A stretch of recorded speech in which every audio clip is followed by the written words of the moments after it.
Bonjour à tous, j'espère que vous allez bien. On se retrouve pour le premier brief de cette semaine en ce lundi 8 mars 2021. Alors comme d'hab, aujourd'hui on parlera du Bitcoin qui est toujours dans cette zone de consolidation, dans cette petite battle zone et dans sa zone de combat en échelle hebdomadaire. On reparlera de ça juste après. On va voir aussi le fameux dollar index qui continue un petit peu son ascension, on va dire en tout cas son rebond. On va voir ce que ça pourrait faire avec Bitcoin. On va voir aussi d'un point de vue spreads, que nous indiquent les spreads, hein. Est-ce qu'on a un retour de demande ici ou est-ce qu'on tente d'avoir un retour de la demande? On parlera aussi côté asset à risque, enfin qui sont ici, pas ici, côté asset à risque et risk off, ce qui se passe un petit peu. Bon, vu que le dollar index poursuit un petit peu son rebond, ça met une claque aux autres assets, donc les risk off, on verra ça. On parlera d'Ethereum BTC qui s'est repris, c'est très intéressant pour faire la corrélation avec le marché des altes global, hein. On en avait parlé ici, on avait essayé d'identifier une structure à l'intérieur ici. C'est chose qui a été faite, donc c'est très très bon signe pour Ethereum Bitcoin. Il se remet à surperformer un petit peu. Le Bitcoin, en tout cas ce week-end, il l'a surperformé, je vous montrerai pourquoi. Et on parlera, non, XRP, on va pas en parler, le topo a déjà été fait de nombreuses fois, ça n'a pas bougé. On parlera du coup de BNB, de Binance Coin, qui pour l'instant se comporte assez bien.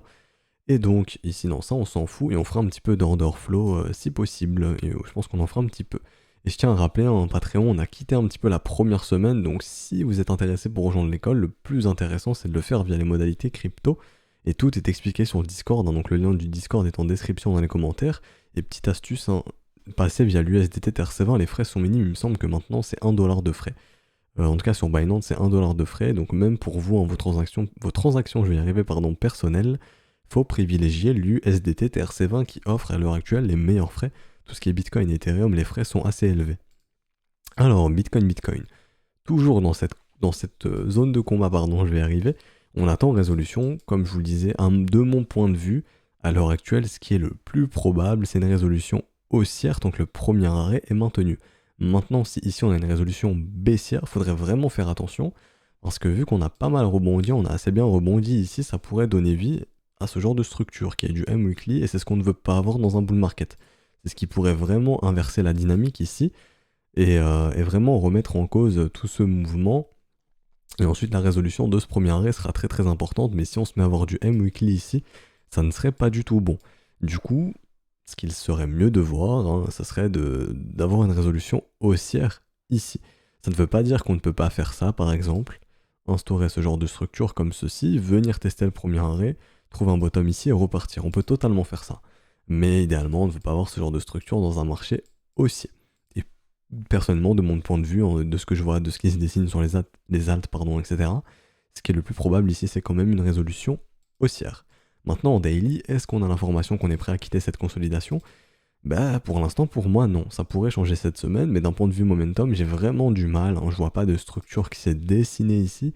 On est plus sur du V, donc j'ai un peu de mal. Idéalement, il faudrait juste voir quelque chose comme ça. C'est-à-dire un petit W qui se dessine. On n'est plus obligé de faire ça, d'ailleurs je vais le supprimer, parce que là ça a l'air un peu mal barré du coup. On peut juste faire ça. C'est-à-dire que le momentum redevient positif comme ça. On repart légèrement dans le négatif, on redevient positif. Juste ça, ça pourrait permettre aux bulls de récupérer le momentum et donc de nous sortir de cette consolidation. Donc en daily, un peu compliqué de sortir de cette conso. Maintenant vous le voyez ici, hein, on avait identifié cette zone de combat en 4 heures et ça pourrait permettre justement à Bitcoin de dessiner en W ici. Et donc quand vous vous remettez à avoir du W, tout simplement ça indique que la dynamique rechange de main. En tout cas la dynamique est toujours côté bulls, hein, mais ici ça pourrait vraiment montrer d'un point de vue dynamique directement sur le prix que les bulls se remontrent et qu'ils sont prêts à partir sur des mouvements de continuation. Et dans ce cas-là, on pourrait totalement imaginer du AB égale CD comme ceci qui pourrait nous ramener proche des 72 000, 73 000 dollars. Donc maintenant, pour moi, la zone de combat très court terme, comme on l'avait identifié, c'est entre les 52 760 et les 43 000. Et pour l'instant, on y est toujours, on est toujours à l'intérieur, je voulais pas faire ça. Je voulais venir ici et on est toujours à l'intérieur de celle-ci. Et donc ici, le momentum va nous aider un peu en 4 heures. On va regarder qui a la main sur le momentum. Alors, les Bears l'avaient récupéré ici.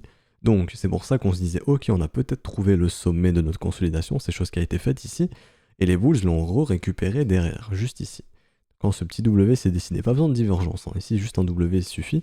Ça indique simplement que les Bulls reprennent le contrôle de la dynamique interne, donc du momentum, de la force, du mouvement. Donc ici, c'est ce qui a permis d'instaurer ce petit rebond. Et pour l'instant, de ce que je vois, les Bulls ont toujours la main sur le momentum en 4 heures. Donc ils pourraient totalement essayer de s'affranchir des 52 760 dollars et ça serait très positif. Ça serait très positif pour Bitcoin qui pourrait enfin essayer de partir sur des mouvements de continuation, comme je l'ai dit juste avant. Donc grosso modo, on avait identifié les 72 000, 73 000 dollars. Et ça tombe bien, puisque ces 72 et 73 000 dollars, pardon, sont aussi les niveaux d'une target d'extension. Donc ici, en cas de nouveau sommet, rappelez-vous, je vous montre souvent que quand on fait un nouveau sommet sur un marché, généralement celui-ci se dirige dans la prochaine zone d'extension entre les 168 et 200%. C'est chose qui avait été faite ici. On avait pris le top, le bottom, on avait donc reporté la zone d'extension et Bitcoin était bien venu chercher, l'avait même débordé. Et donc ici, en cas de nouveau sommet, c'est la même chose. On pourrait totalement, très rapidement, venir se diriger entre les 68 000 et les 73 000, 74 000 dollars. Alors est-ce que maintenant Bitcoin est mature pour faire un nouveau sommet? Honnêtement, c'est encore trop tôt pour le dire. Pour l'instant, en daily, le momentum est encore assez faible. Et ce qu'on attendra de voir, c'est déjà aussi la résolution de cette zone de combat qui, je le rappelle, retranscrit ce potentiel W ou ce potentiel M et qui à ce moment-là nous fera partir à contrario sur un mouvement de continuation ici au sud, donc sur le premier arrêt, très probablement sur ce niveau justement des 37 000 dollars. On l'avait noté ici, donc 37 200 qui correspond tout pile au premier arrêt. Donc faut pas créer victoire trop vite, idéalement il faudrait vraiment voir cette structure se former. Et ensuite, ce serait très très bon signe pour Bitcoin, qui pourrait redécouvrir de nouveaux sommets. Et tout à l'heure, je vous annonçais que Ethereum avait surperformé un peu Bitcoin ce week-end. On va le voir juste ici. Alors là, je vais pas mettre Ethereum BTC, je vais mettre Ethereum USD sur BitMEX. J'avais utilisé BitMEX, voilà. On le voit, lui. Ethereum, il a réussi à donner vie à son W, lui. Lui, il a réussi juste ici. Donc, quand on voyait un marché qui vient retester son premier arrêt, et là, je parle du premier arrêt du mouvement entier, je vous parle pas d'un simple mouvement par exemple de continuation ou autre. Ici on est depuis le bottom. Depuis le bottom d'Ethereum, on est venu chercher le premier arrêt et rappelez-vous, l'information qu'on a à l'heure actuelle c'est que c'est toujours un mouvement tendanciel. Je vous donne un petit tip, quand vous voyez un asset venir se frotter au premier arrêt et réussir à réinstaurer du W, ça montre clairement que les bulls ont la main. Et que Ethereum, c'est très très probable de voir Ethereum du coup venir chercher un nouveau sommet et donc venir péter les 2048 dollars assez rapidement. Et donc, de ce fait, Ethereum pourrait s'offrir un nouveau sommet avant Bitcoin. Pourquoi ça? Parce que Ethereum Bitcoin, je vous l'avais montré, est bullish. Ethereum Bitcoin est repassé dans une dynamique haussière, ce qui indique que Ethereum, avec le temps, donc très probablement dans les prochaines semaines, prochains mois, devrait surperformer Bitcoin. Et c'est ce que vous voyez pendant une alt season, comme vous l'appelez, c'est des altcoins qui surperforment Bitcoin, dont Ethereum, parce que pour moi, Ethereum est le leader, en tout cas, Ethereum, si Ethereum va bien, le marché des alts va bien. Comme je l'avais noté ici, très probable dorénavant d'avoir un ETH qui surperforme BTC, les alts devraient suivre probablement. Et donc on le voit déjà, il y a quelques alts qui surperforment bien Bitcoin, et donc Ethereum en fait partie.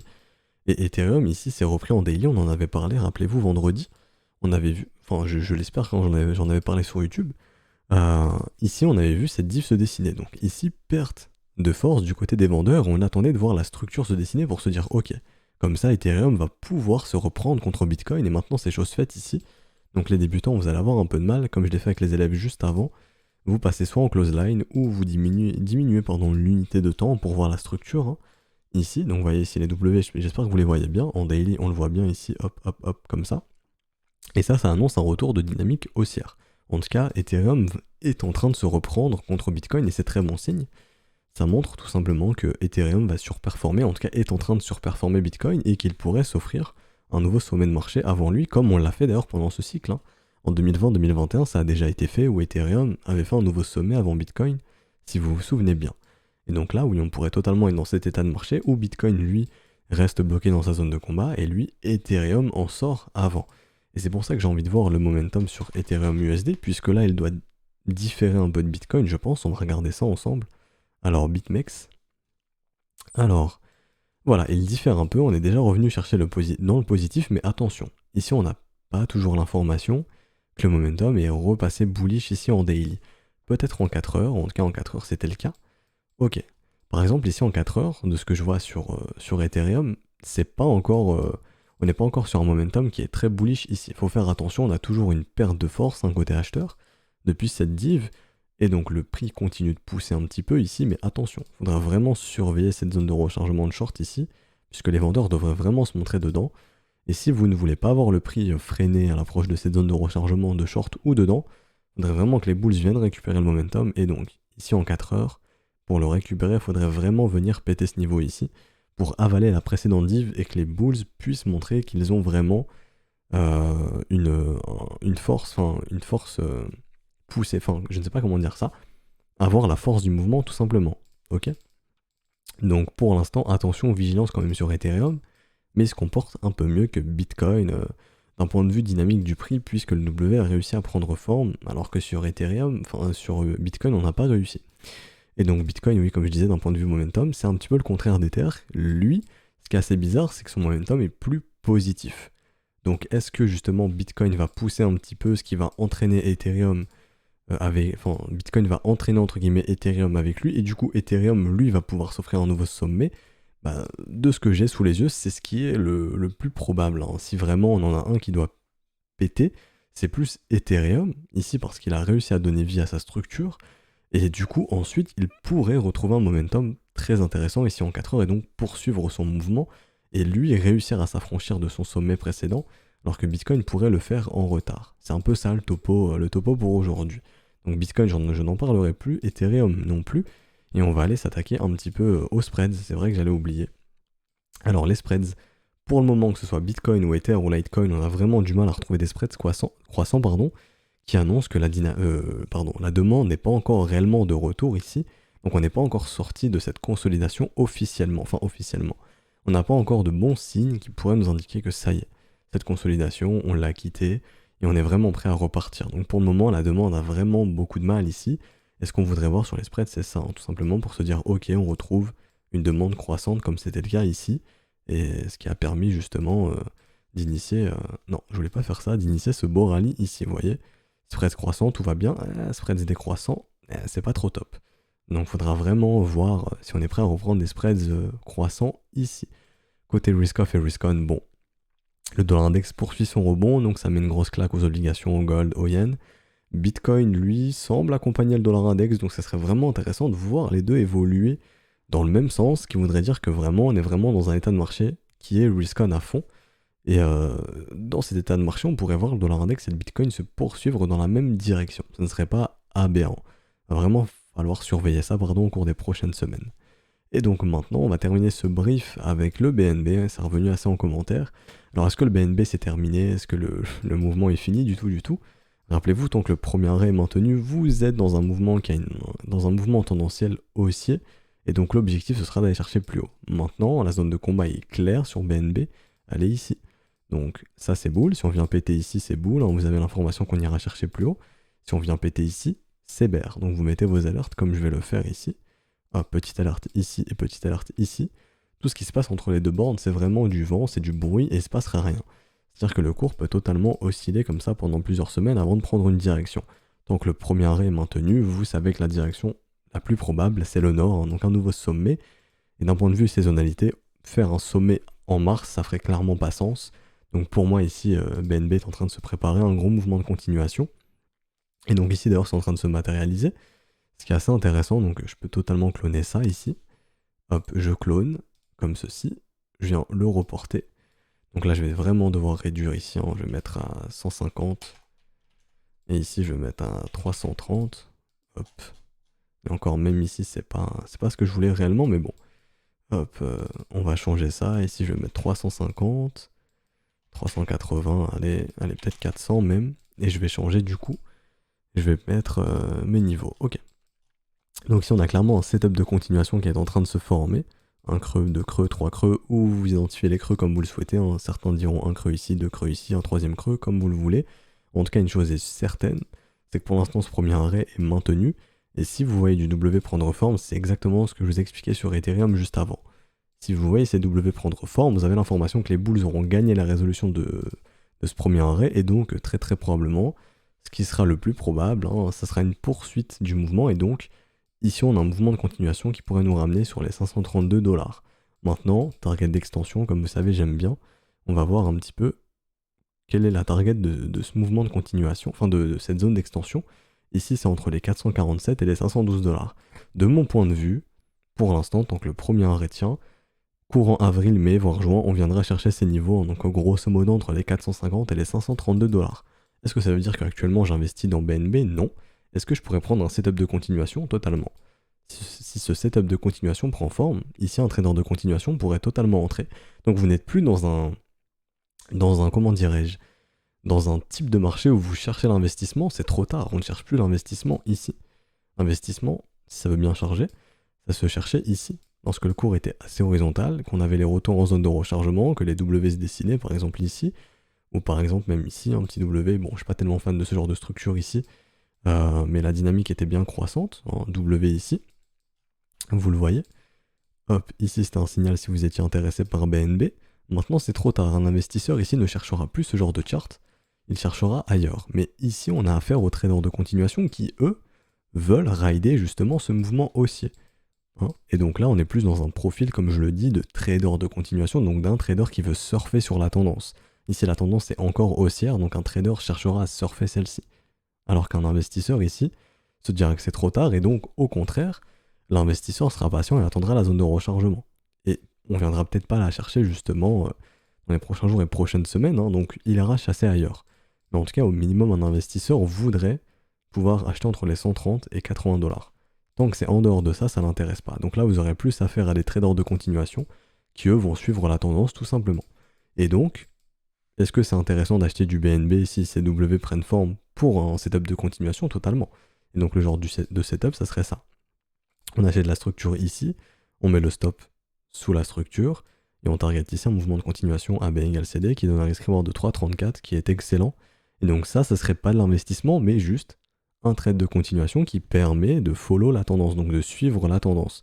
C'est totalement différent de l'investissement. Par exemple, je vous montre notre chart, je vous l'ai déjà montré la semaine dernière, mais EOS USD n'est pas intéressant pour un trader de continuation à l'heure actuelle, il est intéressant pour un investisseur. Pourquoi? Parce qu'on est encore dans des localisations très intéressantes. Ici, je vous montre ça. Hop, on est encore ici, sous la zone de rechargement long terme. Donc ça, c'est intéressant pour un investisseur. Juste ici, on est encore dessous. Et d'un point de vue structure, les W commencent à se dessiner. Donc ça, pour un investisseur, c'est exactement ce qu'on recherche. BNB, c'est trop tard.